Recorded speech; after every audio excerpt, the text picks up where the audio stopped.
Good afternoon, President Tobin, Vice President Silkworth, members of the board, and Dr. Bedell. For the record, my name is Jody Rissi. And I'm Christiana Walsh, and we are the co-chairs of the Anne Arundel County Public Schools Wellness Council, led by the amazing Monique Jackson. We sit before you today to share our annual Wellness Council update. As noted in the current AACPS strategic plan, all employees have an important role to play to address the social, emotional, physical, and cognitive needs of our students. And we plan to share how the Wellness Council created a new comprehensive wellness scorecard which captures data to provide both qualitative and quantitative results of wellness in our schools. Seeing as the Wellness Council is led by a former social studies teacher, we would first like to take you down the journey of history. As one of the original members of the Wellness Council, I'd like to lead you down the path. USDA establishes guidelines and guidance to meet the mandates of the Reauthorization Act of 2004. This law mandates that all school districts must develop local wellness policies for the start of the school year of 2006 and 2007. In 2005, the AACPS appointed internal and external members to a task force to begin the development of the Wellness Council as well as wellness policies. The first reading of the policy took place in April of 2006, with the final policy reading and the adoption just taking months later, just in time to open that school year. In 2010, Congress strengthened many of the areas of this act to create the Healthy Hunger-Free Kids Act of 2010. This law includes an increase in transparency of wellness policies, along with a requirement to evaluate school wellness policies at the local and school level. In 2011, the Wellness Council created a competition for all schools. The development of the Wellness Schools of Distinction Award kicked off in 2011-2012, with 3 school winners in just that first year. Since inception, AACPS awarded over 25 schools this distinction, highlighting the great work that we do in AACPS. These schools are also destination meetings for the Wellness Council, which allows the membership to see wellness in action at a wellness school of distinction. The University of Maryland School of Medicine administered a survey to all AACPS schools in 2013, gathering information about wellness initiative at the school level.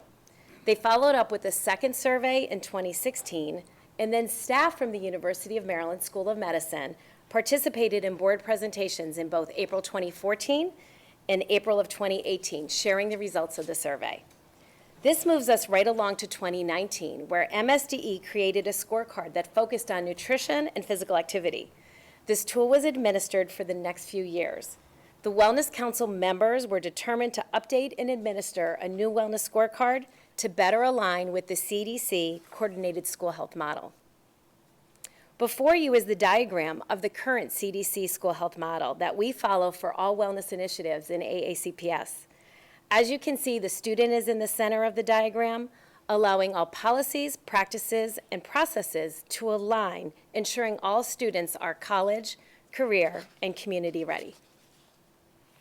The original scorecard worked well, however, it had some limitations. The scorecard failed to address all 10 components of the Coordinated School Health Model, so hence, we moved forward to make our very own AACPS Wellness Scorecard. This year, the Council developed and implemented a new wellness scorecard reviewing all 10 components of the Coordinated School Health Model.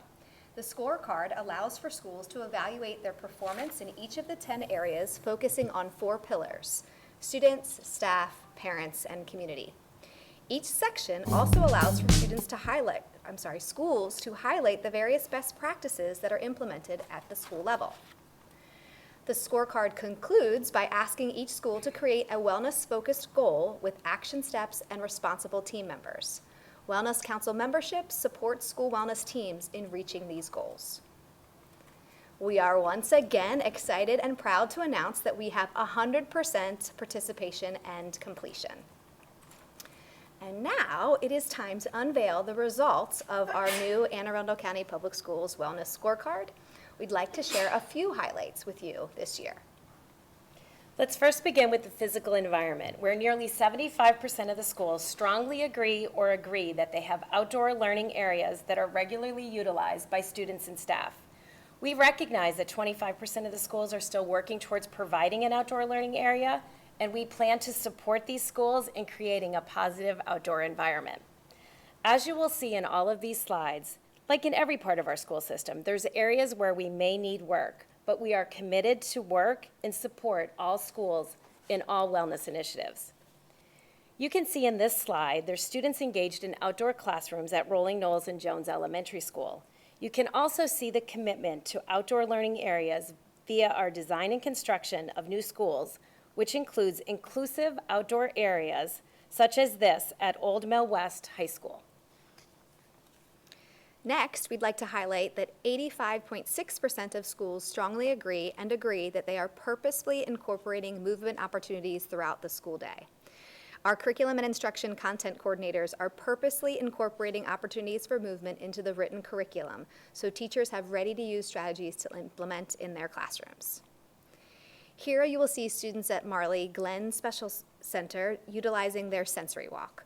You will also see students at South Shore Elementary School participating in one of our elementary dance residencies. And you will also see teachers participating in movement activities during a professional development to use in their schools.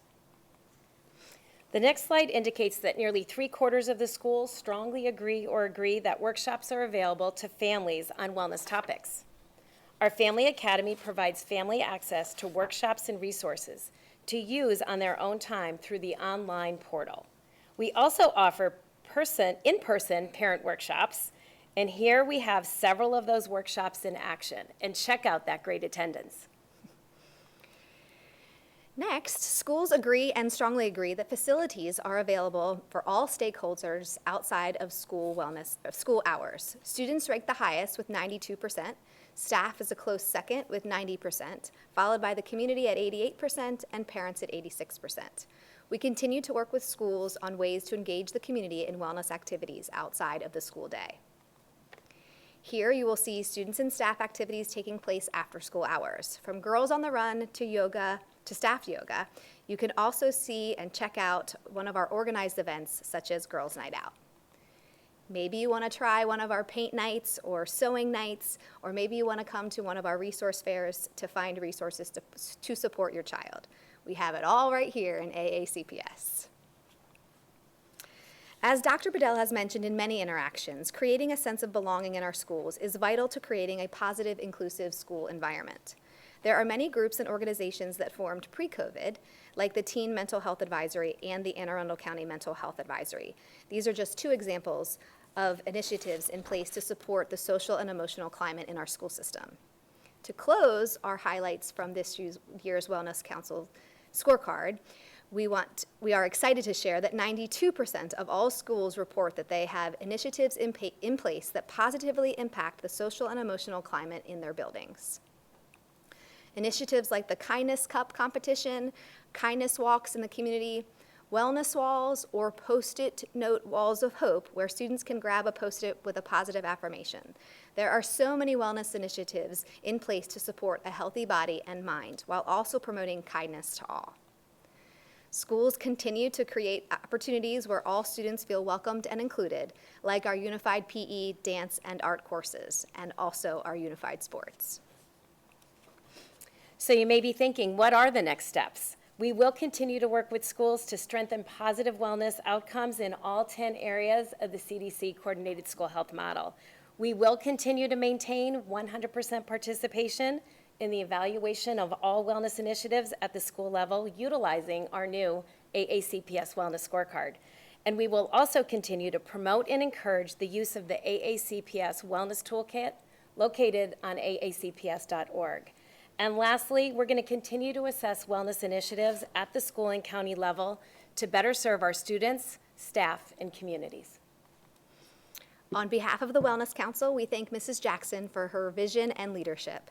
And we thank each of you for the opportunity to highlight wellness initiatives at Anne Arundel County Public Schools. It is evident that AACPS is not only leading the state, but the nation in wellness initiatives. We truly are better together.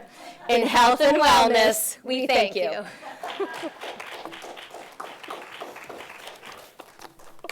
I'm just impressed that the dress thing, we're lucky we're all just here and clothed on a given day. Okay, maybe I shouldn't say that. Anyway, thank you very much. I see a light from Ms. Schallheim. I want to thank you not only on your fabulous presentation, but on the work you all do every day. It's obvious, and I enjoy coming to the Wellness Council meetings occasionally, but even when I am not at a meeting, when I'm just in a school volunteering, it's obvious. So I want to let you know that your work is amazing, and thank you so much for everything you do to spearhead all these initiatives in our schools. Thank you. Thank you.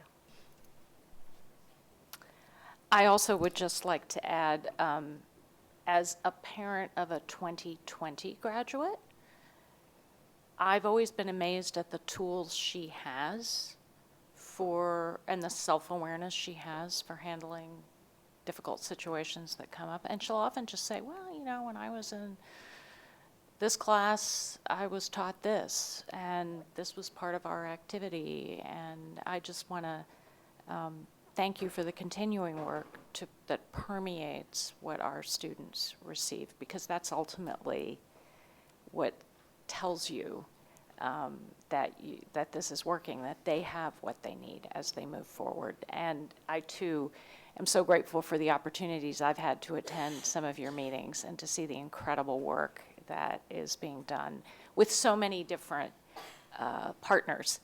And, and to thank you for your leadership and your devotion to our students and your faith in our students. So thank you. And seeing no more lights, I think that's it. So thank you all. Thank you.